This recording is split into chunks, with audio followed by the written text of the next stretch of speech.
अब प्रभु सोचे कि यदि मेरी सच सच लीला इन सभी ग्वालों को पता चल गई तो वह भाव नहीं रह जाएगा। यदि किसी को इनमें से किसी को भी मालूम चल गया कि मैं भगवान हूँ तो फिर ये मेरे साथ माखन चोरी, कीड़ा, खेल कूद ये सब करना भूल जाएंगे, फिर इनका भाव बदल जाएगा। भगवान ने काफी ग्वालों को समझाया, अरे नहीं, मैं कोई भगवान नहीं हूँ, तुम स्पष्ट से बताओ कि कहना क्या चाहते हो। सभी ग्वालों ने कहा, हमें तो एक बार वैकुंठ के दर्शन करने हैं। क्या करने हैं? वैकुंठ के दर्शन। भगवान ने कहा, ये बात छोड़ो कि मैं भगवान हूँ कि नहीं, तुम्हें हम वैकुंठ के दर्शन सभी को अवश्य करा देंगे। भगवान तुरंत ले गए ब्रह्मकुंड में और कहने लगे, अब किनको किनको भगवान के दर्शन करने हैं, वैकुंठ किनको किनको जाना है। सभी हाथ उठा दिए। कन्हैया ने कहा, चलो फिर छलांग लगाओ, ब्रह्मकुंड में छलांग लगाओ। अब सभी ग्वाला कहीं इसमें जाने के बाद वापसी भी आएंगे कि फुर्सत ही हो जाएंगे। कन्हैया ने कहा, दिक्कत मत लो, आप लोग तो छलांग लगाओ, कुछ पाने के लिए कुछ होना पड़ता है, डरो मत, छलांग लगाओ। सभी ग्वाला तुरंत ब्रह्मकुंड में छलांग लगाए और जैसे छलांग लगाए तो सीधा वैकुंठ में पधारे। वैकुंठ में जैसे पधारे प्रभु तो अपने सिंहासन में पहुंच गए जहां प्रभु का पद है, और प्रभु के पार्षद चार चार हाथ वाले घूम रहे हैं। सभी ग्वाला देख के कह रहे हैं, अरे हमने तो यहाँ अभी तक 2 ही हाथ वाले देखे, आज पहली बार 4 हाथ वाले देख लिए, चलो चल के इनसे पूछते हैं कुछ। तो ग्वाल बाल ब्रजवासी जाकर के भगवान के पार्षदों से, देवताओं से कहते हैं, राम राम। एक पास में आकर के भगवान के पार्षद बोले, चुप। ग्वाला सोचने लगे, ये चुप क्यों करा रहा, हमने तो इनको राम राम कहा है। आपस में विचार करने लगे, शायद भाषा का परिवर्तन है, क्योंकि कहीं राम राम बोलते हैं, कहीं राधे राधे और कहीं हाय बाय। अब ग्वाल बाल परेशान कि अब हमारे कन्हैया मिले तो कहाँ मिले, क्योंकि हमें तो वैकुंठ में छोड़ के चले गए। अब ढूंढे सब कन्हैया को, कन्हैया तो अपने पद अपनी कुर्सी में विराजमान है। अब कुछ ही देर बाद 4 मुख वाले ब्रह्मा जी आदि सभी आकर के भगवान को प्रणाम कर रहे हैं। अब ग्वाला जाकर देखे कि अभी तक तो हमने एक ही मुंह वाले देखे थे, आज हमने 4 मुंह वाले भी देख लिए। भैया वैकुंठ तो ठीक है, परंतु हमारे कन्हैया से तो मिलाओ, हमारे सरकार से।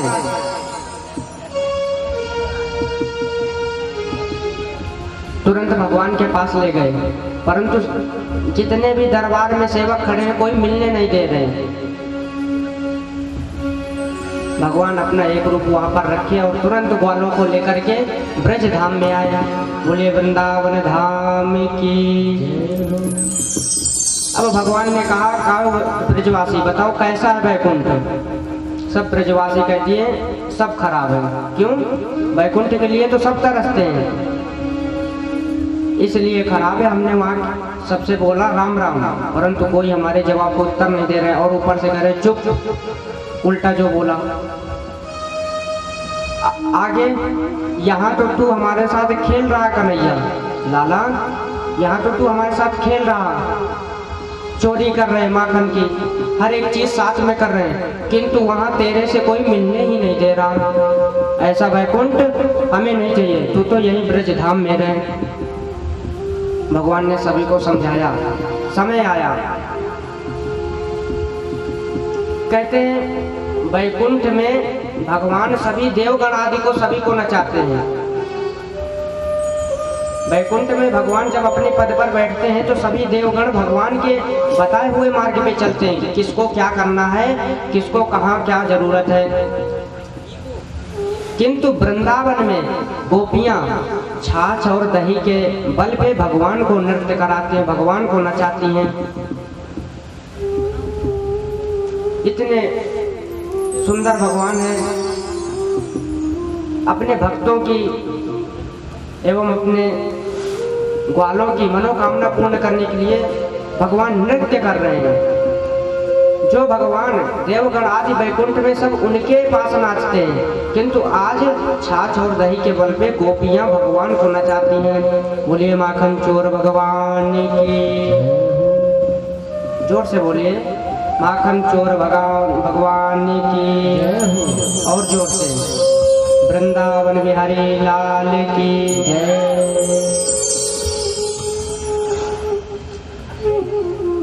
आइए हम सब भगवान के दिव्य महारास की लीला में प्रवेश करेंगे। कहते हैं महारास भगवान ने क्यों रचाया? भगवान पिता रात्रि सरदोत्फुल्ल मल्लिका दीक्षारन्तु मनश्चक्रे योगमाया उपाश्रिता। सबसे सुंदर ऋतु यदि 6 ऋतु होती हैं, और सबसे सुंदर ऋतु कौन सी होती है? शरद ऋतु। सबसे सुंदर ऋतु कौन सी होती है? शरद ऋतु। कहते हैं शरद ऋतु में कामदेव अधिक बलवान होता है। क्या होता है? अधिक बलवान होता है। माता हो बोल नहीं सकती तो कम से कम सब तो हाँ हाँ ऐसे हिला दो। सबके सब ऐसे बैठे हैं कि जैसे शरद ऋतु अपनी 6 ऋतु होती हैं। शास्त्र सम्मत सिद्धांत से 6 ऋतु होती हैं। और 6 ऋतु में शरद ऋतु एक ऐसी ऋतु है कि इसमें मौसम बहुत सुहाना होता है शरद ऋतु में, और कामदेव अधिक बलवान होता है। अब कामदेव को अहंकार था किस बात का? कि मैंने अभी तक पृथ्वी पे और देवताओं में किसी को छोड़ा नहीं, सबको अपना बना लिया। परम पूज्य श्रीधर स्वामी जी कहते हैं कि कामदेव के अहंकार को तोड़ने के लिए भगवान ने दिव्य महारास की लीला वृंदावन में रचाई। वह कैसी रचाई? ब्रह्मादिजय सम्रूढ़ा दर्पकन्दर्पः जयति श्रीपतिर कोपीरास मंडल मंडना। आज प्रभु कामदेव को बुलाकर चुनौती दे रहे हैं। क्या कह रहे हैं? कि तूने अभी तक बड़े बड़े ऋषि मुनि ब्रह्मादि शंकर भगवान नारद आदि सिद्ध महात्माओं को विचलित किया है ध्यान पे, किंतु आज मैं योगेश्वर कृष्ण तुझे चुनौती देता हूँ। किस बात की? कि वृंदावन की ब्रज धाम की अत्यंत सुंदरी परम सुंदरी गोपियाओं के साथ में ताथा तैया करके नृत्य करूंगा और दिव्य महारास रचाऊंगा। किंतु यदि मेरे मन में तूने एक भी काम भावना का चित्त लाया तो मैं तेरा पुत्र और तू मेरा बाप। और यदि मैं जीत गया तो तू मेरा पुत्र मैं तेरा बाप। इन्हीं बातों को लेकर के कामदेव के साथ भयंकर युद्ध शुरू हो गया। कैसा युद्ध? भाला तलवार वाला नहीं। कामदेव के 5 मंत्र है। कौन से? वशीकरण, मुच्चाटन, स्तंभन, उद्दीपन। कामदेव 5 पुष्पों को पढ़ के वशीकरण आदि की अपने बस में इसे करूं, इसमें इसके मन में काम की प्रवृत्ति डालूं। आज भगवान योग माया का आश्रय लेकर के, योग माया कौन थी? राजा परीक्षित जी श्री सुखदेव जी से प्रश्न करते हैं कि प्रभु योग माया कौन है? तो श्री सुखदेव जी बताते हैं युज्यते इति सर्वदा, जो भगवान कृष्ण के हमेशा समीप रहे वही योग माया है। वह कौन है? राधा जी। कौन है? राधा जी। श्री सुखदेव जी कहते हैं कि मुझे राधा नाम में इतनी शक्ति मिलती है, इतना प्रेम जुड़ा है। यदि मैं राधा नाम पूरे भागवत में कहीं पर राधा नाम नहीं आया, पूरे भागवत में 18,000 श्लोकों में राधा नाम का उच्चारण श्री सुखदेव जी ने नहीं किया। क्यों नहीं किया? कितनी शक्ति और इतना अधिक प्रेम था। यदि मैं भागवत जी में राधा नाम ले लेता तो मेरी समाधि लग जाती, समाधि लग जाती तो परीक्षित जी को कथा कौन श्रवण कराता। इसलिए योग माया उपाश्रिता, यहाँ श्री सुखदेव जी योग माया के नाम से राधा जी को पुकार रहे हैं। और भगवान ने विशेष रूप से 2 बार बंसी बजाई, बजाई तो अनेकों बार, किंतु विशेष रूप विशेष तौर से 2 बार बजाई। कब कब? जब पहले बंसी बजाई थी ब्रज में तो सर्वभूत सभी मनुष्यों के चित्त को अपने प्रेम में बांधा था। सभी आकर्षित हो गए थे। सभी गोपियां बंसी की आवाज सुनते जो काम कर रही है सब छोड़ छाड़ के भाग जाती है प्रभु की बंसी सुनने को। गैया सब इकट्ठी हो जाती, चारा पानी सब छोड़ के प्रभु के पास आ जाती है घेर के। किंतु आज प्रभु राधा जी का आश्रय लेते हुए ऐसी बंसी बजाई। वो बंसी कैसी थी? कहते हैं प्रभु ने जिनके वस्त्र हरण किए थे, जिन गोपियों के वस्त्र हरण किए थे, चीर हरण, आज उन्हीं गोपियों के कान में आवाज सिर्फ बंसी की गई। बहुत से लोग कहते हैं ना कि प्रभु वस्त्र हरण क्यों किए, चीर हरण प्रभु ने क्यों किए। परम पूज्य महाराज जी बताते हैं कि गोपियां भगवान की प्राप्ति करने के लिए चीर हरण भगवान ने क्यों किए। तो गोपियां भगवान की प्राप्ति के लिए कात्यायनी माँ की पूजा करने जाती थी। मन चाहा वरदान मांगने के लिए कात्यायनी माँ की पूजा करनी चाहिए। तो उनकी मनोरथ पूर्ण करने के लिए प्रभु वहां पहुंचे थे।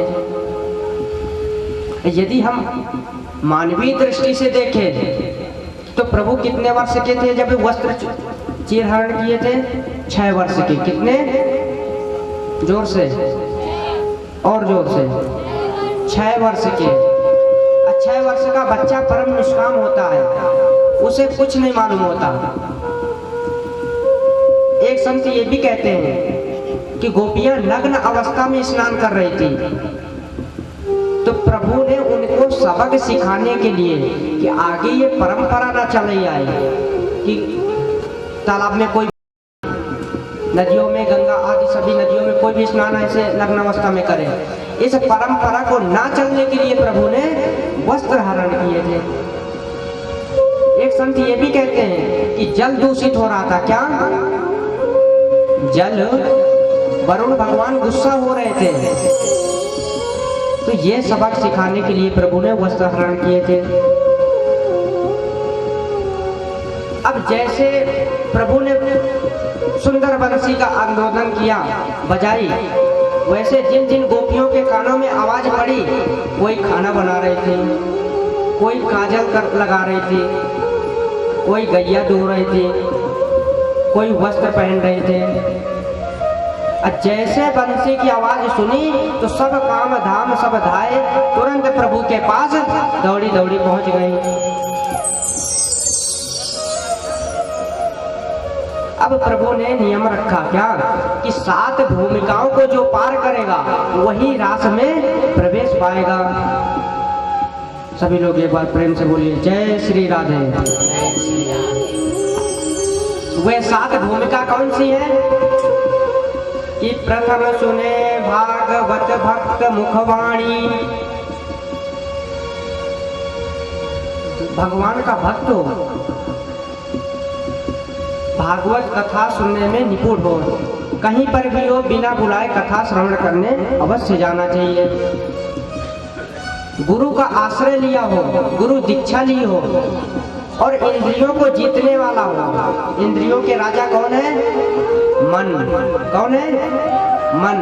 जैसे 5 घोड़े होते हैं, 5 घोड़ों को मेन चीज क्या होती है? लगाम। उसी तरीके हमारे शरीर में जो भी इंद्रियां सारी है, सभी इंद्रियों की लगाम क्या है? मन। अब आपको निर्णय करना है कि मन को हमें किधर ले जाना है, भगवान के पास ले जाना है या बंधन की ओर ले जाना है। जिन जिन गोपियों ने इन 7 वचनों का पालन किया, भगवान ने दिव्य महाराज में उनका प्रवेश दिया। अब यहाँ पर बहुत सुंदर वर्णन आता है कि गोपियां कौन थी। गोपियां कौन थी? कहते हैं जब प्रभु त्रेता में रामावतार में आए थे तो वनवासी भेष में, जब वन को उनको श्राप मिला कि 14 वर्ष तुम्हें 12 वर्ष वन में रहना है, तो प्रभु वनवासी भेष में इतने सुंदर लग रहे थे कि खरदूषण की बहन शूर्पणखा मोहित हो गई। अब मोहित हो गई तो प्रभु को खूब अपना बनाने के लिए किया कि मुझसे विवाह करो, परंतु भगवान पुरुषोत्तम श्री राम जी कैसे, क्योंकि विवाह उनका हो चुका था। होने के बाद ही तो वनवास हुआ था कि होने से पहले हुआ था? विवाह के बाद वनवास हुआ था कि विवाह से पहले? विवाह से पहले। हाथ ऊपर करो। विवाह के बाद तो खरदूषण की बहन शूर्पणखा मोहित हो गई प्रभु की सुंदरता में। जैसे मोहित हुई, भगवान काफी समझाए, नहीं मानी, तो भगवान ने नकटी कर दी। क्या कर दी? नकटी। तुरंत शूर्पणखा गई अपने भैया खरदूषण के पास और रो करके विलक्षण कर रही है। क्या कर रही है? भैया आज कुल की लाज जा रही है, मेरी लाज नहीं, पूरे कुल की लाज जा रही है, इसलिए उनको दंड दे, उसे दंड देना अति आवश्यक जरूरी है। अब खरदूषण भयंकर क्रोध में चल दिया। क्या? भयंकर क्रोध में कि आज उस दुष्ट बालक को तो अवश्य मारूंगा। किंतु जैसे भगवान की छवि देखा तो क्या कह रहे हैं? यद्यपि भगनि कीन्ह करूपा बदलायक नहीं पुरुष अनुपमा। यदि मेरी भगनी ने अपने आप अपराध किया है तब भी पुरुष बदलायक नहीं है। इतनी सुंदरता पे मोहित हो गया। जब भगवान सज धज के मिथिला में गए थे विवाह के लिए, तो मिथिलानी जितनी वहां रानियां थी सभी भगवान को जिस भेष में देख रही थी, जितनी मिथिला कुंज की रानियां थी, सबकी मनोकामना पूर्ण करने के लिए संत ऋषि मुनि त्रेता में भगवान को देख देख कर इतना मोहित हो गए कि उन सबकी मनोकामना पूर्ण करने के लिए द्वापर में भगवान कृष्ण रूप में आए। और वही जो त्रेता में भगवान को चाह रहे थे अपना बनाने के लिए, उन्हीं गोपियों का मनोरथ पूर्ण किए भगवान। बोले वृंदावन बिहारी लाल की। अब भगवान ने दिव्य महाराज की लीला प्रारंभ की।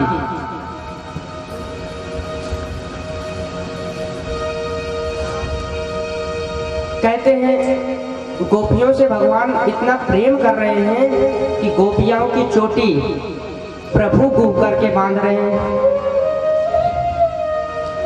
फिर पान खाया गोपियों ने। क्या किया? पान खाया। क्या खाया? पान। और पान खाने के बाद शास्त्र कहता है कि पहली बीज बाहर थूकनी चाहिए और दूसरी भी बाहर, और तीसरी खाओ तो वह अमृत के समान होती है।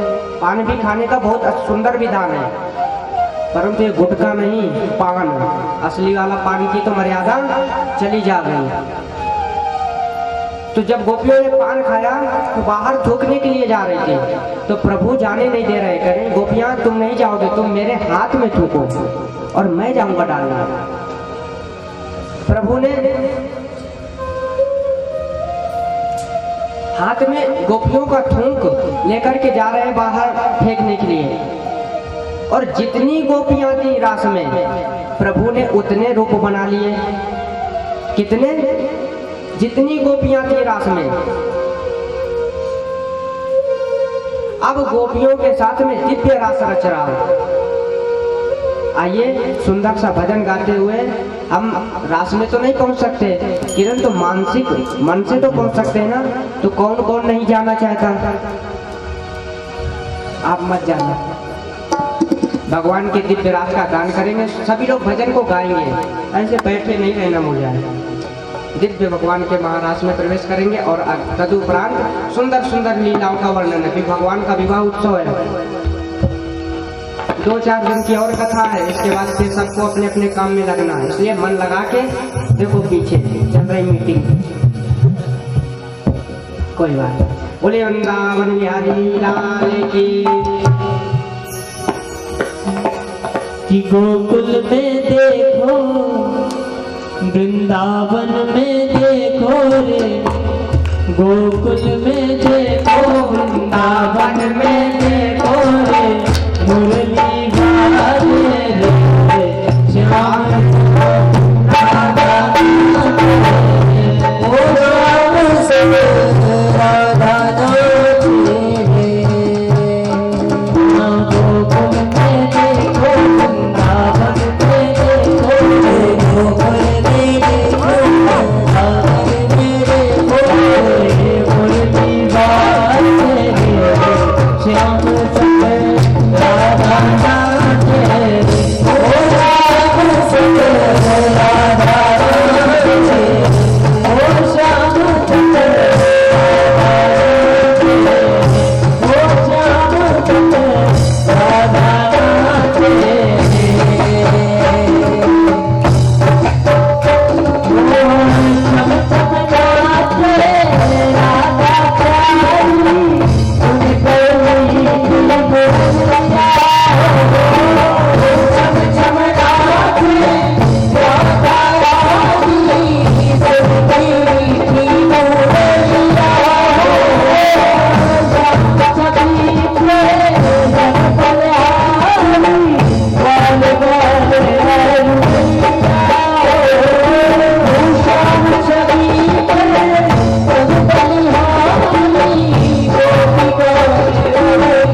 Radha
बोले रास बिहारी भगवान की जय हो। अब दिव्य रास वृंदावन में भगवान रस रहे हैं। गोपियों को अहंकार आ गया और अहंकार में तो अच्छा टूर हो जाता है, क्योंकि भगवान को सब पसंद है। यदि भाव से कुछ भी अर्पण करोगे तो ग्रहण कर लेंगे, किंतु यदि अहंकार भाव आया कि यह मेरा है, यह मैं ही बजा सकता हूँ या मैं ही कर सकता हूँ और कोई नहीं कर सकता, तो फिर प्रभु धीमे धीमे समाप्त कर देते हैं। तो आज गोपियों को अहंकार आया, और जैसे अहंकार आया वैसे प्रभु अंतर ध्यान हो गए। क्या हो गए? जोर से बोलो। आधा मत आया, अरे नहीं बोल रहे, देखो मोबाइल चल रहा। भगवान जब अहंकार आ गया गोपियों में, तो भगवान अंतर ध्यान हो गए, और जैसे अंतर ध्यान हुए अब गोपियां विरह के मारे व्याकुल हो रही हैं। गोपियां विरह के मारे व्याकुल हो रही हैं। बिन गोपाल बैरन भई, इतना विरह कर रही हैं कि पूरे ब्रज लताओं में ढूंढ ढूंढ के पेड़ पौधों से पूछ रही हैं कि क्या प्रभु को आपने देखा है?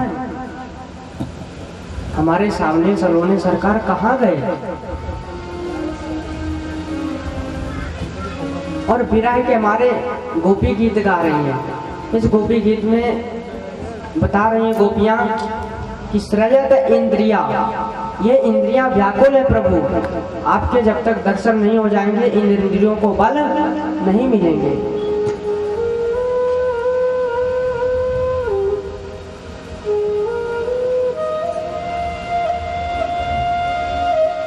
जब गोपियों ने इन गोपी गीत गा करके प्रभु को बुलाया, तब भी प्रभु नहीं आए।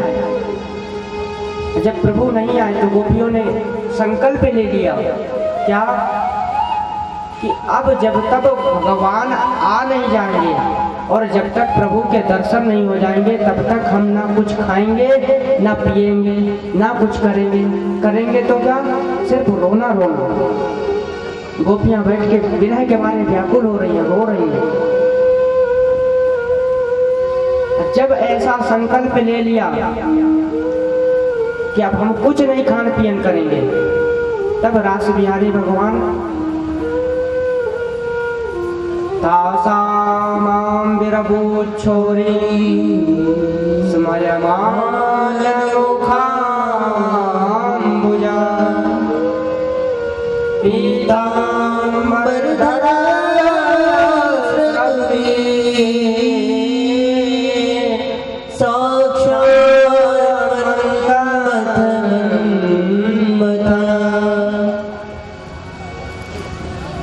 जब गोपियां सब कुछ त्याग दिया और सिर्फ रोना रोना रह गया, तब कोटि गंधर्व रास बिहारी भगवान प्रकट हो जाते हैं। बोलिए कृष्ण कन्हैया लाल की जय। अब गोपियां खुशी के मारे इतना आनंदित हो गई कि आज खुशी का कुछ ठिकाना नहीं रहा।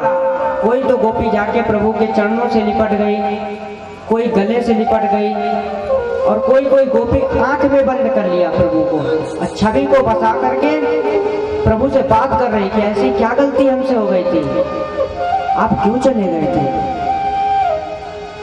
प्रभु से अनेकों बातें कर रही हैं।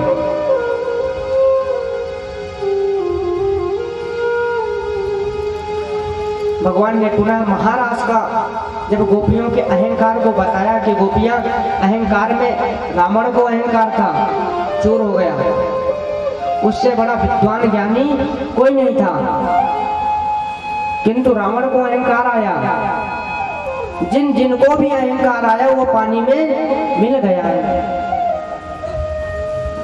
गोपियों को प्रभु ने खूब समझाया और पुनः महारास की दिव्य लीला प्रारंभ की।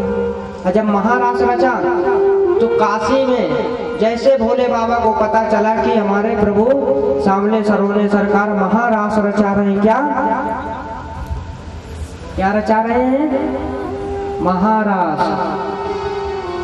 तो भोले बाबा दौड़े दौड़े काशी से वृंदावन आ गए।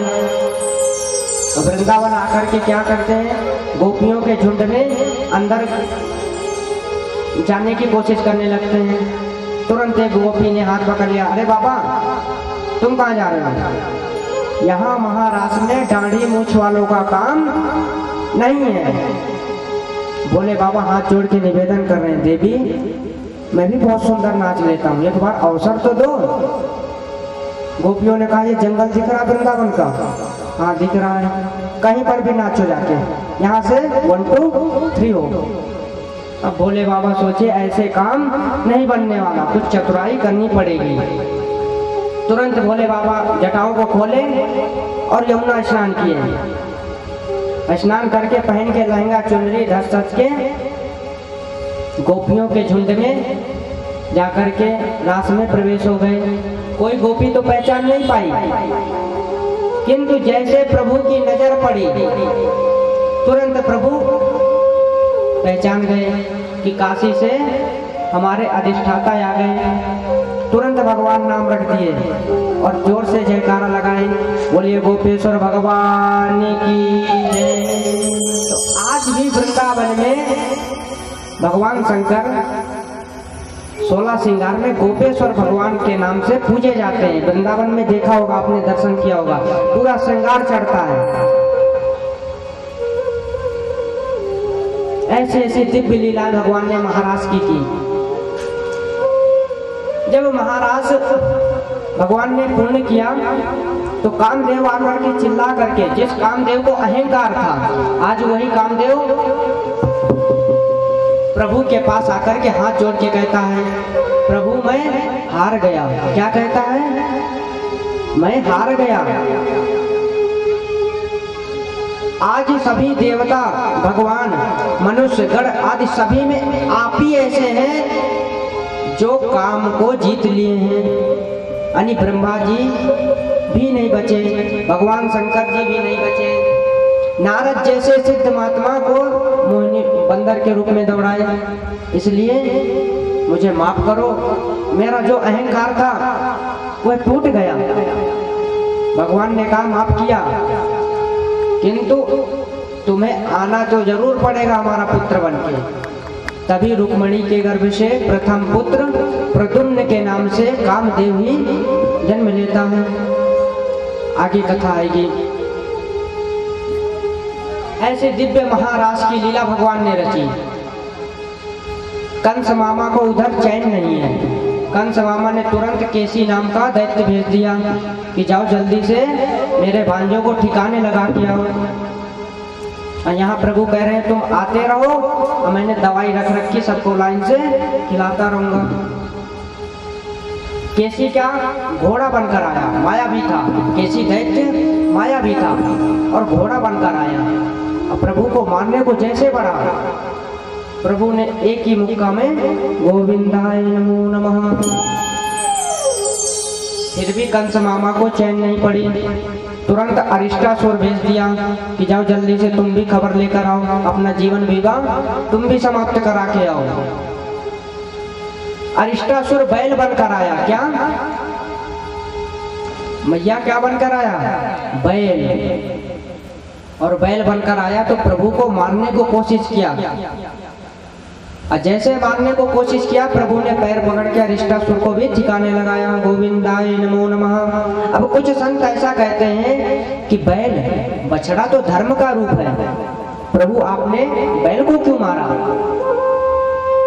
यहाँ से सुखदेव जी कहते हैं कि आज भी बहुत ऐसे लोग हैं जो धर्म का रूप बना करके, धर्म का रूप बना करके लोगों को भ्रमित कर रहे हैं। हिंदू तो हैं किंतु हिंदू जैसे बातें नहीं करते। उन लोगों को बताना चाहते हैं कि आप रूप किसी अवतार में ले लो, यदि धर्म का ढोंग रचोगे तो हम किसी को छोड़ने वाले नहीं हैं।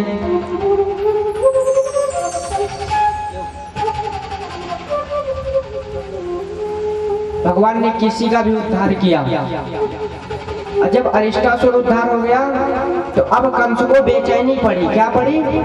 बेचैनी। तो तुरंत अपने मित्र अक्रूर को बुलाया। कहते हैं, कंस कहता है, अक्रूर अक्रूर तुम हमारे परम मित्र हो। क्या हो? परम मित्र हो। और मित्र का यही काम है कि अपने मित्र के विपत्तियों पे सहायता करना। यही बात है ना कि मित्र के ऊपर यदि विपत्ति आती है तो मित्र को सहायता करनी चाहिए। अक्रूर जी कहते हैं, हाँ बताइए क्या, जो आज्ञा आप जो कहेंगे वो करूंगा। कंस कहता है कि कृष्ण हमारा परम शत्रु है, अब तुम जाओ, हम चाहते हैं कि तुम उन्हें लेकर के यहाँ आओ। अब अक्रूर जी सोचने लगे, ये तो पापी है, यदि मैंने मना किया तो ये मुझे भी उल्टा सीधा बकना शुरू कर देगा। किम मया चरितम भक्तम किम तप्तम परमं तपः किम बता सत्यरक्तम च यदि चाहे कलेवरम। अक्रूर जी कहते हैं कि आज मुझे परमपिता परमेश्वर के साक्षात दर्शन होंगे। अक्रूर जी ऐसा सोच करके मथुरा से वृंदावन की ओर निकल लिए, रथ यात्रा। मथुरा से वृंदावन की रास्ता कितने घंटे की है? मुश्किल से 20 मिनट की। कितने? 20 मिनट की। यदि पैदल भी चलो तो ज्यादा ज्यादा 1 घंटा लगेगा, 1.5 घंटा। किंतु आज अक्रूर जी इतना सुंदर भाव सोच रहे हैं कि सोचते सोचते सायंकालीन हो गई। संध्या के काल में गोदोहनम तथा गैया दूने सब जा रहे थे। उस समय अक्रूर जी वृंदावन में पहुंच गए। जैसे नंद बाबा ने देखा, दिव्य स्वागत किया। अरे अक्रूर जी कैसे आना हुआ?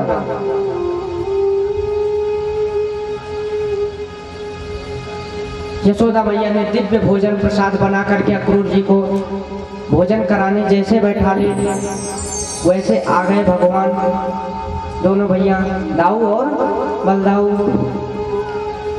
आकर के जैसे भोजन का कौरा अक्रूर जी ने ले रखा था, अब प्रभु आकर अपनी सूरत दिखाए, अक्रूर जी रोने लगे कि इन छोटे छोटे 2 राजकुमार बालकों को मैं मारने के लिए लेने आया हूँ, मुझसे बड़ा पापी कौन होगा?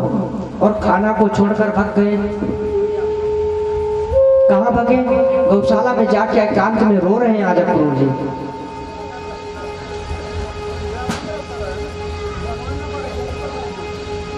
प्रभु नंद बाबा तुरंत गए भगते भगते। अक्रूर जी से पूछा, क्या कारण है, क्यों आप रो रहे हो?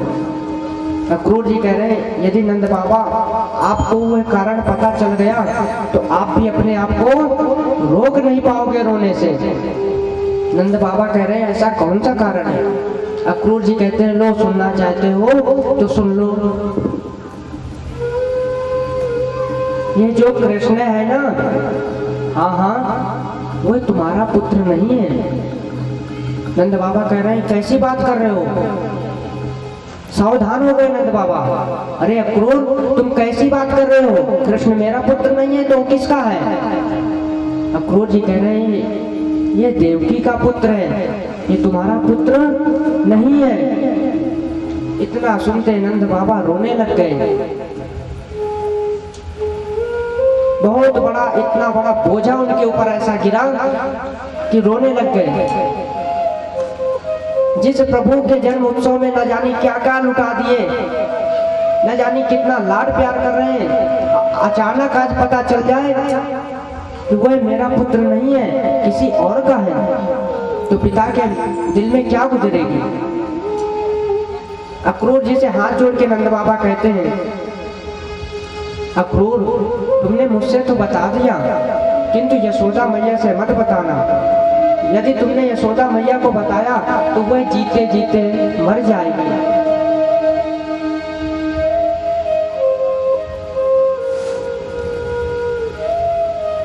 आज पूरे ब्रजमंडल में उदासी छाई है। उदासी कैसे? किसी को नींद नहीं आ रही, कोई इधर करवटा ले रहा और कोई इधर ले रहा। आज पूरी रात्रि हो गई, कोई नहीं सो रहे ब्रजमंडल में। गैया चिल्ला रही हैं, रो रही हैं। आज भगवान स्वतः रो रहे हैं। दाऊ जी से क्या कह रहे हैं, भैया मुझे अब कुछ दिन के लिए ब्रजमंडल छोड़ना पड़ेगा।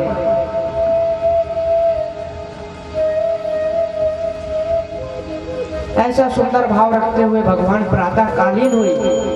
जब प्रातः हुई तो मैया यशोदा कन्हैया को लेकर स्नान आदि कराने शुरू किए। भगवान मैया को सीने से लगा लेते हैं और कहते हैं, मैया यदि मैं तुझे छोड़ के चला गया तो तू मुझे भूल तो नहीं जाएगी। यशोदा मैया कहती हैं, लाला कैसी बात कर रहे हो, तेरे जाने से पहले इस बुढ़िया के प्राण चले जाएंगे। ऐसे ही वार्तालाप होती रही। नंद बाबा आए, कहते हैं, यशोदा आज तू लाड लगा ले, आज लाड कर ले कन्हैया को, आज के बाद ये तुझे नहीं मिलेगा। यशोदा मैया कहती है, क्यों? ये तेरा पुत्र नहीं है, ये देवकी का पुत्र है। इतना सुनते यशोदा मैया धड़ाम से गिर गई। इस बात के गम को पचका न सकी, तुरंत रोने लगी और गिर गई। तुरंत भगवान पास में गए, अरे मैया मैं तेरा ही पुत्र हूँ। बाबा झूठ बोल रहे हैं, मैं तेरा ही पुत्र हूँ। तुरंत जल के छींटा संप्रोक्षण किए, मैया को कुछ होश आया। आज प्रभु शांत करने के बाद कहते हैं, मैया मैं सच सच बता रहा हूँ, मैं तेरा ही पुत्र हूँ। सिर्फ मैं तुझसे एक वचन मांगता हूँ। क्या? मुझे मेला देखने जाना है। मुझे मेला देख के मैं परसों आ जाऊंगा। मैया हाथ फेर के कहती, लाला पक्का परसों आ जाएगा?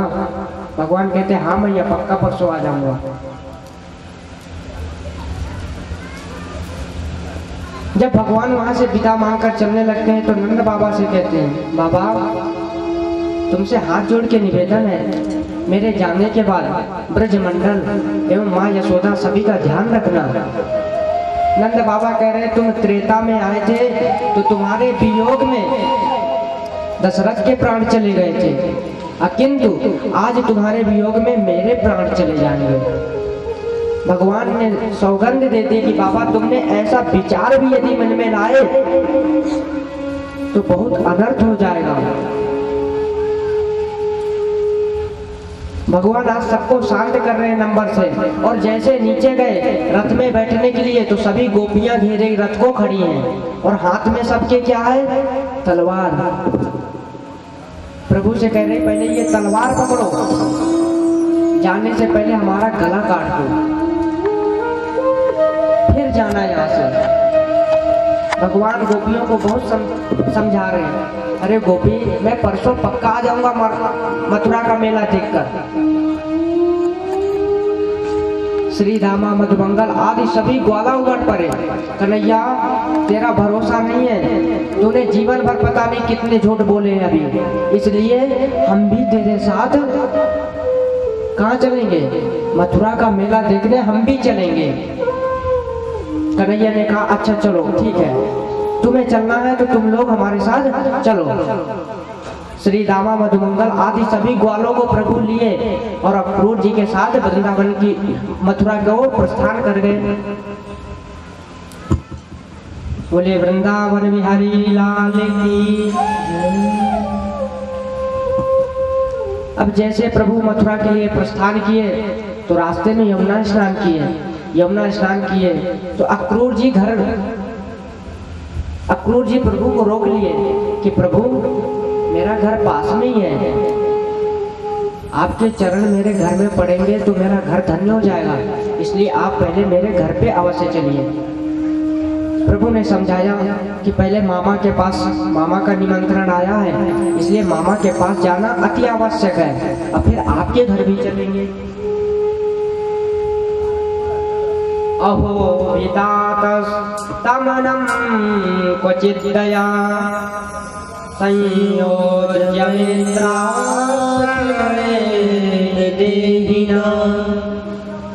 प्रभु चल दिए और जैसे मथुरा में प्रवेश किए तो जैसे मथुरा नगर वासियों को मालूम चला कि पूतना को मारने वाला आ गया, तो सब अपना काम धाम धाए, सब अपने अपने काम को छोड़ करके तुरंत दर्शन करने को चल दिए कि हम तो देखे तो सही, पूतना मौसी इतनी विशाल थी, उसे छोटे से बालक ने मार दिया, कौन है?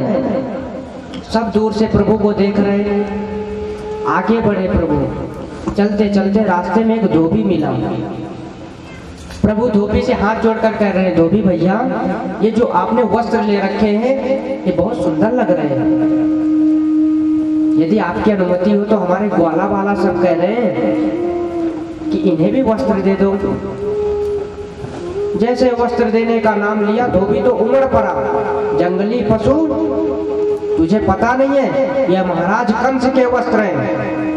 क्रोधित हो गया धोबी। यह दृश्य बलदाऊ भैया से नहीं देखा गया।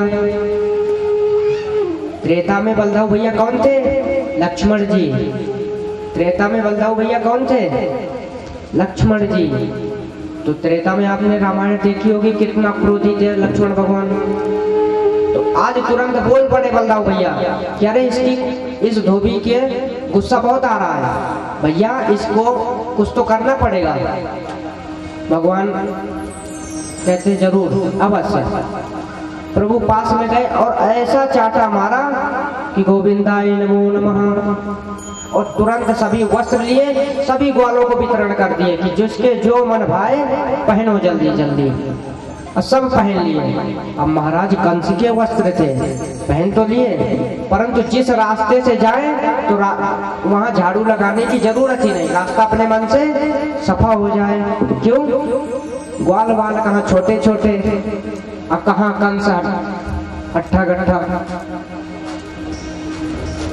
भगवान सोचे कि अब क्या किया जाए। जब धोबी को प्रभु ने मारा था तो दर्जी ने सामने से दृश्य देख लिया था, तो तुरंत दर्जी पास में आया, प्रभु एक अवसर मुझे दो, इन कपड़ों को क्या मैं ठीक कर दूं, सबके बराबर के कर दूं और अच्छे लगेंगे। भगवान ने कहा, त्वाम मुखे घृत शर्करा। हम यही सोच रहे थे कि जो वस्त्र बड़े बड़े हैं तो ये बराबर के आ जाए। तुरंत दर्जी ने नाप लिया और तुरंत छोटे छोटे करके फिटिंग के कपड़े बना दिए। भगवान ने कहा, मांगो क्या चाहिए? दर्जी ने कहा, प्रभु आप प्रसन्न, हमें कुछ नहीं चाहिए। भगवान ने कहा, अच्छा इतने संतोषी हो तो लो हम आशीर्वाद देते हैं कि आगे तुम खूब फलोगे फूलोगे। तो आज देख लो, जितने के कपड़े नहीं उससे ज्यादा सिलाई हो गई है।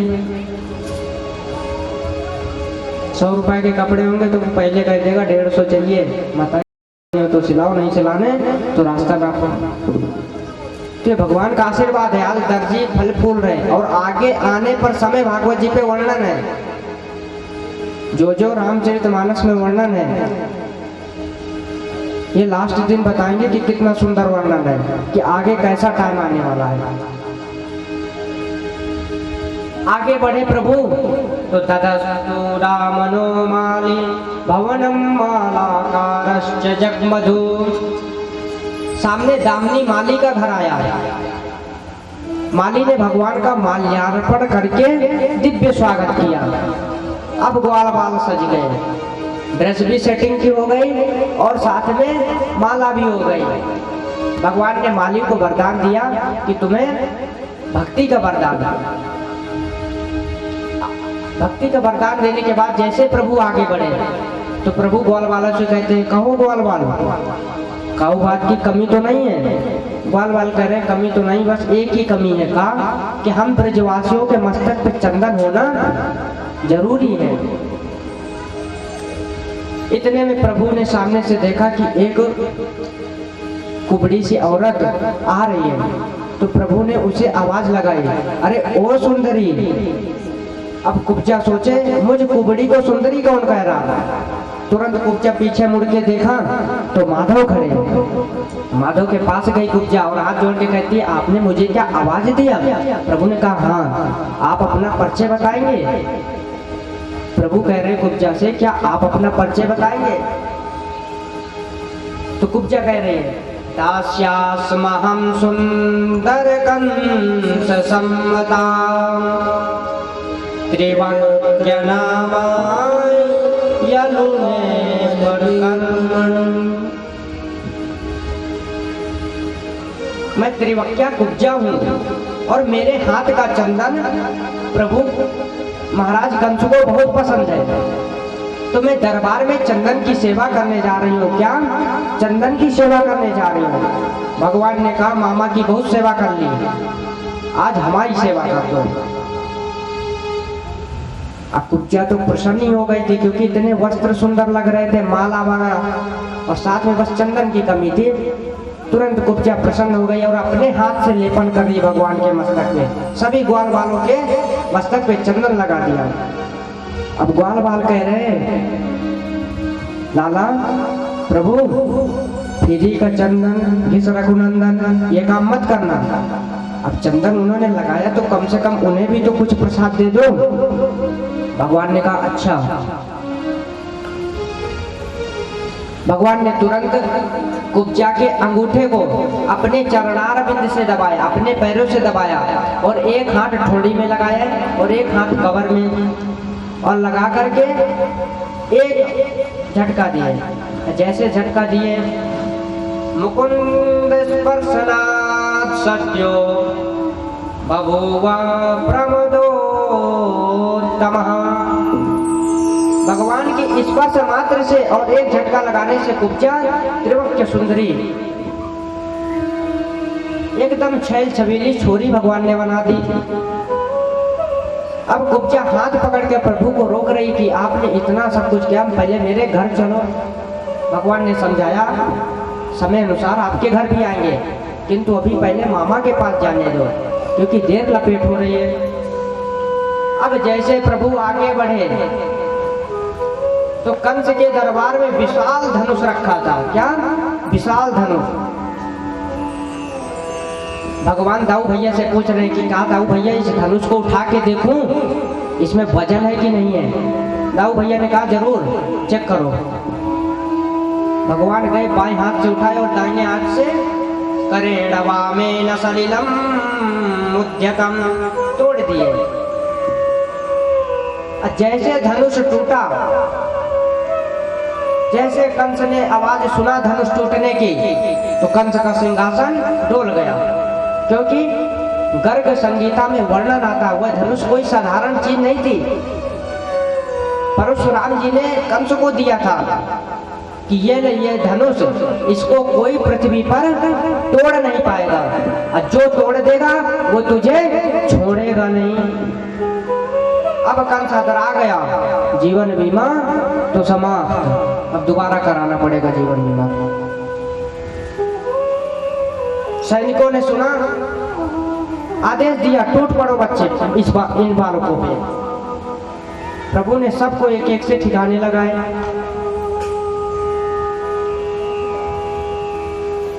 प्रातःकालीन हुई, भगवान पुनः दरबार के लिए चल दिए। जब दरबार में पहुंचे तो महावत नाम का हाथी दरबार में खड़ा था। भगवान ने हाथ जोड़ के निवेदन किया, हाथी भैया हटो, रास्ता दो। तो हाथी भैया भी धोबी की तरीके उमड़ पड़ा, चिल्ला पड़ा, और चीख मार के जैसे प्रभु के आगे बढ़ा, भगवान ने एक माथे पे एक मुक्का मारा। मारते तुरंत दोनों दांतों को पकड़ के जोर लगा के खींच लिए। जैसे खींचे तो एक दाऊ भैया को कैच कराई, पकड़ो और जल्दी फुटबॉल खेलो।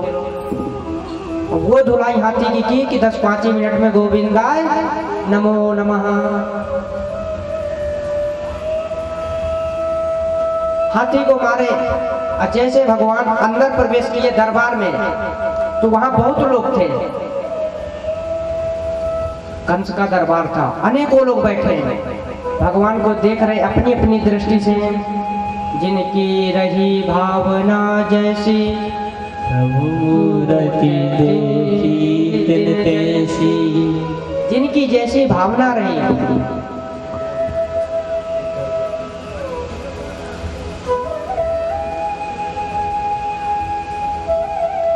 प्रभु को उसी भावना से देख रहे हैं। आगे बढ़े तो सल दूषण 2 दैत्य फिर टूट पड़े। भगवान ने उन्हें शांत किया।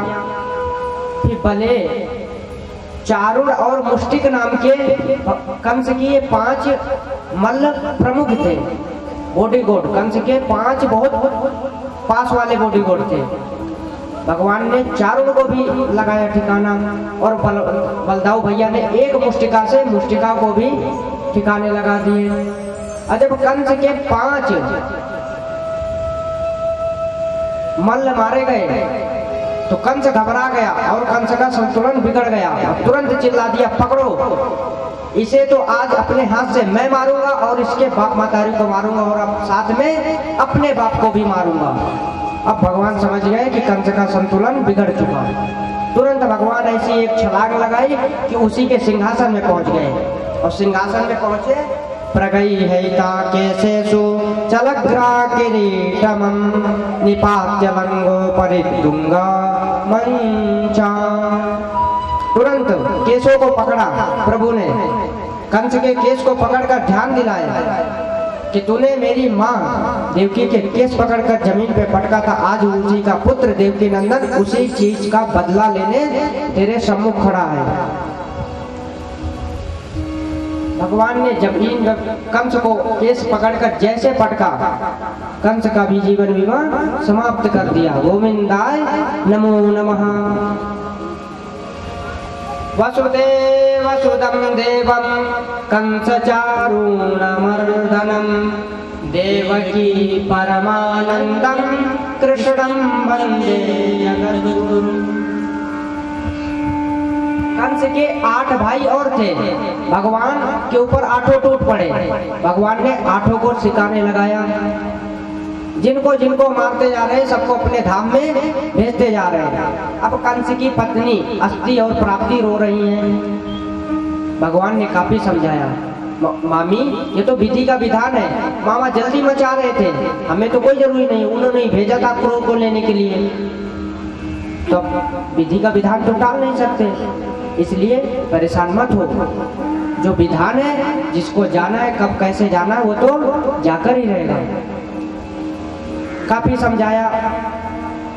आगे अपने नाना नानी को मुक्त कराया, नाना जी को, और अपने माता पिता देवकी वसुदेव को कारागार से बाहर निकाले।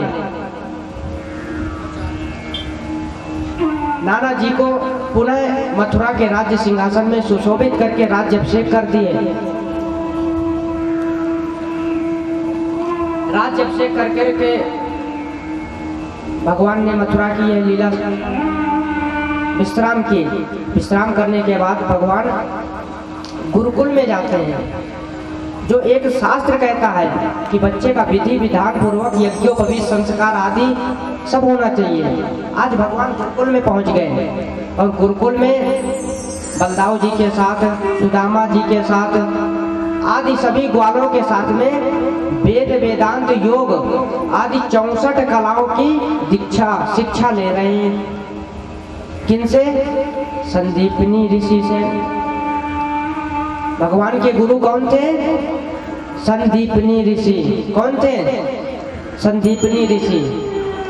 अब संदीपनी ऋषि, क्योंकि यदि दीक्षा हम लेते हैं तो हमारी शिक्षा हम लेते तो हमारा फर्ज बनता है दक्षिणा भी गुरु जी को भेंट करनी चाहिए। तो अब करें तो क्या करें? तो संदीपनी ऋषि ने अपने पुत्र को दक्षिणा के भेंट में मांगा। क्या? कि मेरे पुत्र को मुझे समर्पण करो, क्योंकि शंखासुर नाम का एक दैत्य संदीपनी ऋषि के पुत्र को अपने कब्जे में कर रखा था। तुरंत प्रभु ने शंखासुर से उस पुत्र को मुक्त कराए और गुरु दीक्षा में भेंट कर दिए। जैसे कंस के ससुर जरासंध को पता चला, क्या पता चला कि कंस तो मारे गए, तो जरासंध इतना बलशाली था कि 33 अक्षौणी सेना को लेकर के भगवान के ऊपर आक्रमण कर दिया। 33 अक्षौणी सेना समझ रहे हैं? पूरे महाभारत में कौरवों और पांडवों की सेना मिलाकर 17 अक्षौणी सेना थी। कितनी? 17। परंतु जरासंध के पास अकेले 33 अक्षौणी सेना थी और 17 बार आक्रमण किया इतनी सेना के साथ। प्रभु हर बार बचते रहे, परंतु 18वें बार जब आक्रमण किया तो प्रभु ने सोचा कि हम तो सुरक्षित है, किंतु प्रजा के ऊपर कभी भी खतरा आ सकता है, इसलिए भगवान रण छोड़ के भाग गए। बोले रण छोड़ भगवान की जय।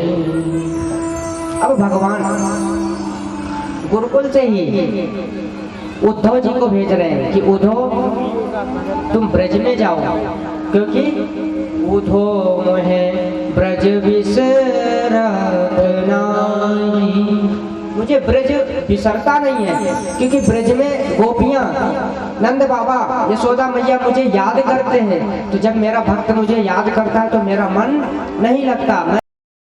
मैं स्वयं भूखा रहूं किंतु मेरा भक्त भूखा नहीं रहे, इसलिए तुम जाओ और उन गोपियों को सबको समझाओ कि मुझे याद ना करें, मैं जल्द आ जाऊंगा।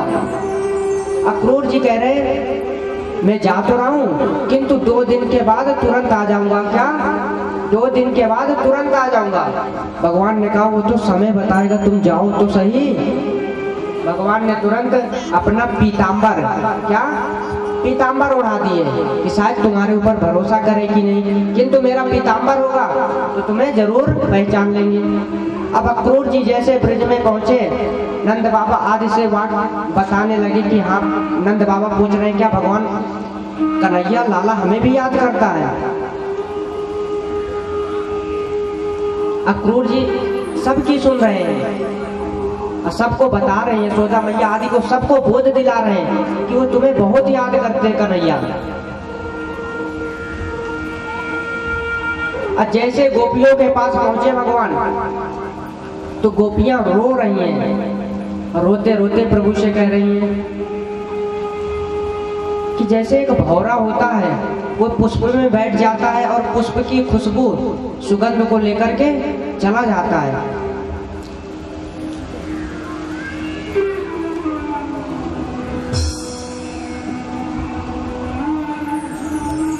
जैसे प्रभु ने ऐसा ही कार्य प्रभु ने किया है। हम ब्रजवासियों का दिल तो चुरा लिया है और चले गए, तब से हमें याद नहीं किए। ऐसे विलाप करते रहे, विलाप करते करते गोपियां अनेकों प्रश्न पूछ रही, क्या भगवान हमें याद करते नहीं करते? अक्रूर जी बता रहे, बताते बताते कितने दिन हो गए? 6 महीने। भगवान से कहकर आए थे 2 दिन की, परंतु आज हो गए 6 महीने। जैसे उद्धव जी गुरुकुल में आए, प्रभु जी ने कहा, भगवान कह रहे आओ ज्ञानी पुरुष आओ। क्यों? आप तो 2 दिन की कह के गए थे और आज 6 महीने हो गए। उद्धव जी कह रहे तुम हमसे बात मत करो। भगवान ने कहा क्यों? कह रहे तुम बहुत छलिया हो, सभी गोपियां सभी ग्वाल बाल सब तुम्हारे विरह के मारे तुम्हें पाने के लिए दुखी हो रहे हैं। कृष्ण दर्शन लालसा, सब तुम्हारे दर्शन के लिए बैठे हैं और तुम हो जो उनके पास ही नहीं जा रहे। भगवान समझ गए पक्का वृंदावन की महिमा रज इनको भी चढ़ गई और गले लगाकर अक्रूर जी से कह रहे, उद्धव जी से कह रहे हैं, उद्धव जी मैं तुम्हारा यही भाव देखना चाह रहा था, क्योंकि तुम कह रहे थे ना कि मैं 2 दिन बाद आ जाऊंगा, किंतु आज 6 महीने हो गए और आज आप उन्हीं गोपियों की तरीके बात कर रहे हैं। मैं यही भाव देखना चाहता था। दिव्य गान ऐसे ही करते करते भगवान अनेकों अनेक लीलाएं करते हुए, क्योंकि समय का अभाव है और समय अभी बहुत कम है, आइए हम भगवान के दिव्य मंगलमय विवाह उत्सव में प्रवेश करेंगे। राजासीत् भीष्मको नाम विदर्भाधिपतिर्महान् तस्य पश्चाभवन्नं पुत्रा केन्यैकाचवरानना।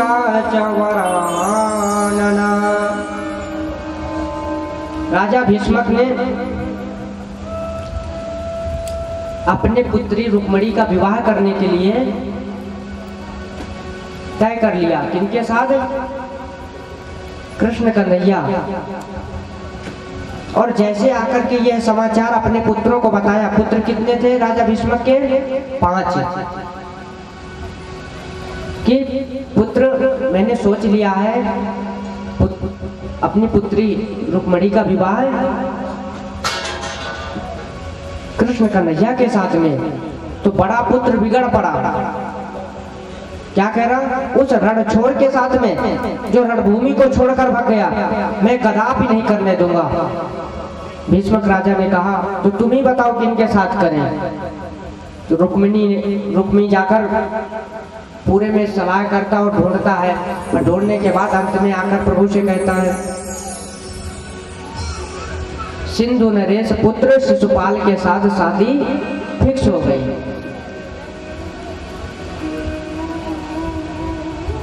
और जैसे रुक्मिणी जी ने सुना कि मेरा विवाह प्रभु के साथ नहीं शिशुपाल के साथ है, तो तुरंत पत्र लिखा। क्या लिखा? पत्र। और पत्र लिखने के बाद एक पंडित जी के माध्यम से प्रभु के पास भेज दिए कि परसों मेरा विवाह है, यदि आप नहीं आए तो बहुत अनर्थ हो जाएगा। और जैसे प्रभु ने यह पत्र पढ़ा, प्रभु सज धज के बारात के लिए चल दिए। और उधर शिशुपाल पूरी तैयारी के साथ की, क्योंकि शिशुपाल के साथ में विवाह उत्सव हो रहा था। विवाह पूरा शिशुपाल के साथ में तय हो गया। किंतु जब सभा में बैठे सभी लोग, शिशुपाल दूल्हा बनकर बैठ गया। और जब दूल्हा बनकर शिशुपाल बैठ गया तभी भगवान पहुंच गए। कार्य प्रारंभ हुआ विवाह का। और जब जयमाल सिस्टम आया तो रुक्मिणी जी को सभी भाइयों ने खूब समझाया कि शिशुपाल को ही जयमाल डाला। और रुक्मिणी जी जब जयमाल लेकर आगे बढ़ी और जैसे प्रभु की सूरत देखी तो सब सुध बुध भूल गई और शिशुपाल को छोड़ करके प्रभु के गले में पहना दिए। बोले लक्ष्मी नारायण भगवान की जय। जैसे पहना दिए, पांचों भैया शिशुपाल बिगड़ पड़े। क्या रे ये क्या हुआ? विवाह दूल्हा बनकर तो मैं आया हूँ और दुल्हन किसी और के साथ में, ये तो अनर्थ हो गया। शिशुपाल पांचों भैया से कहने लगा। पांचों भैया भयंकर क्रोधित हो गए। भगवान समझ गए कि अब यहाँ पर युद्ध भयंकर वाला होने वाला है, इसलिए जल्द उपाय सोचा जाए। तो भगवान ने रुक्मिणी जी का हाथ पकड़ा और 9 2 11। अब कितने प्रकार से भगवान के 16,108 विवाह हुए, उन सभी विवाहों का वर्णन और किस किस विधि से हुए, कैसे हुए, वे सब आपको कल श्रवण कराएंगे। और कल ही सुदामा चरित्र भगवान का दिव्य जो सखा है। बहुत लोग कहते हैं ना सुदामा जी गरीब है। सुदामा जी गरीब नहीं थे। कल की कथा जरूर श्रवण करना। और ऐसा कहते हैं कि जो 6 दिन कथा नहीं श्रवण करते, किंतु यदि 7वें दिन की कथा श्रवण कर ले तो उसे पूरा फल प्राप्त हो जाता है। अब भाव अवश्य होना चाहिए। आइए हम एक मंगल गीत के साथ रुक्मिणी विवाह का महोत्सव मनाएंगे और उसके उपरांत भगवान के मंगल स्वरूप की दिव्य आरती का गान करेंगे। ऐसे नहीं मचाना। कौन कौन शादी में हम लोग जाते हैं तो कितना बढ़िया डांस करते हैं, सब करते हैं। आज हमारे ठाकुर जी का विवाह है, इसलिए खाली नहीं बैठना, नाचना सबको है। बोलिए वृंदावन बिहारी लाल की जय, लक्ष्मी नारायण भगवान की जय। की जोड़ी का जवाब नहीं, की जोड़ी का जवाब नहीं, की जोड़ी का जवाब नहीं, की जोड़ी का जवाब नहीं आज बोला बने मेरे शाम की जोड़ी का जवाब नहीं आज बोला बने मेरे शाम की जोड़ी का जवाब नहीं आज बोला बने मेरे शाम की जोड़ी का जवाब नहीं आज बोला बने मेरे शाम की जोड़ी का जवाब नहीं की जोड़ी का जवाब नहीं की जोड़ी का जवाब नहीं की जोड़ी का जवाब नहीं की जोड़ी का जवाब नहीं आज पूरा बने मजेदार की जोड़ी का जवाब नहीं आज पूरा बने मजेदार की जोड़ी का जवाब नहीं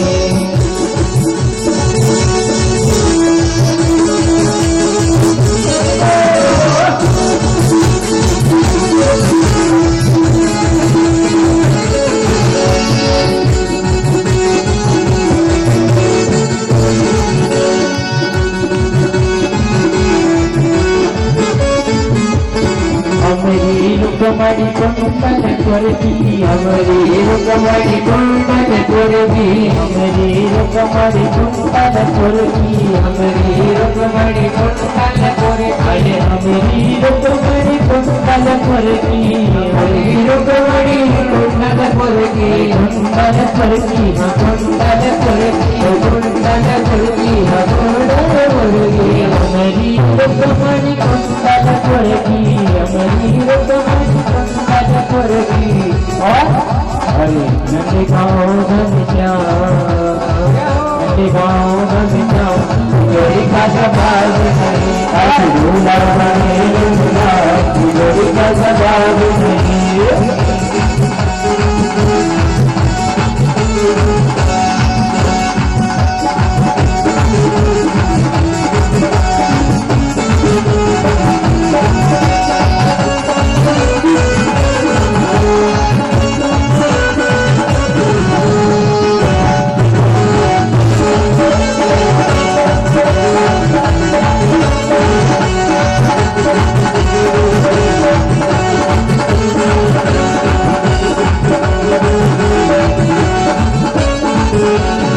तुम्हारी हमारी गौर भरण की तुम्हारी हमारी गौर भरण की तुम्हारी हमारी गौर भरण की तुम्हारी हमारी गौर भरण की तुम्हारी हमारी गौर भरण की तुम्हारी हमारी गौर भरण की गौर भरण की गौर भरण की गौर भरण की गौर भरण की तुम्हारी हमारी गौर भरण की अरे शंभुभरने घनश्याम जोड़ी का जवाब नहीं जोड़ी का जवाब नहीं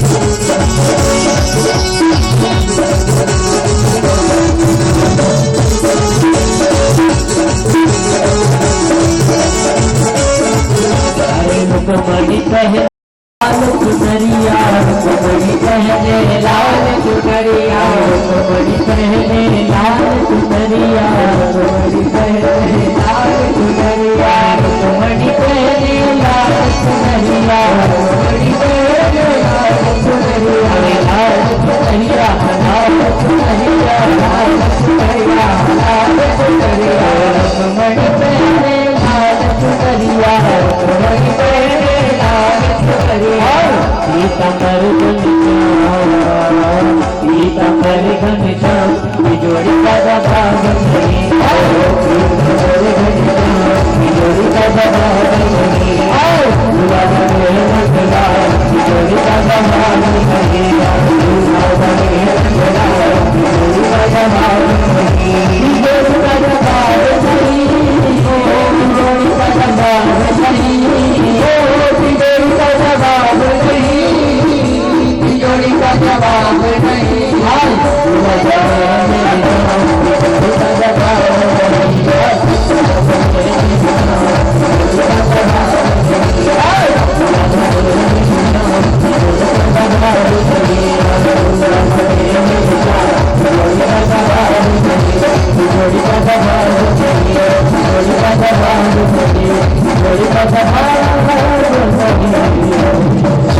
बोले लक्ष्मी नारायण भगवान की जय। भाई आप लोग खाना नहीं खा के आते लग रहा।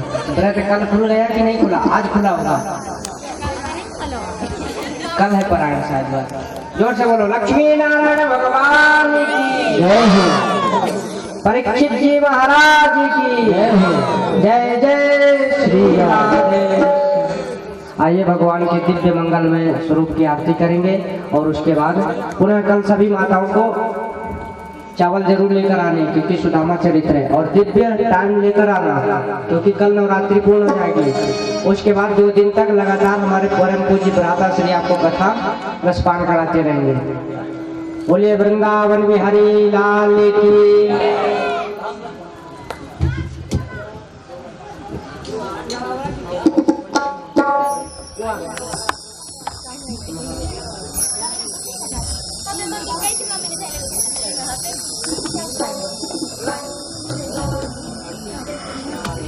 आरती में नहीं, आरती में नहीं। परम पूज्य सदगुरुदेव भगवान हमारे लाल बाबा जी जहाँ भी हुए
Thank you.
पुष्पे देवादिवन्नमात्मादिवञ्चनमा हरि ओम नग्नेनन्तदेवास्थान धर्माणि प्रथमान्यासन्नादेहरागं महिमानः सचन्द्रौरमुर्वे साध्याः सन्ति देवाः हरि ओम एकदन्ताय विद्महे वक्रतुण्डाय धीमहि तन्नो दन्ति प्रचोदयात् तत्पुरुषाय विद्महे महादेवाय धीमहि तन्नो रुद्रः प्रचोदयात् गणाम्बिकाय च विद्महे कर्म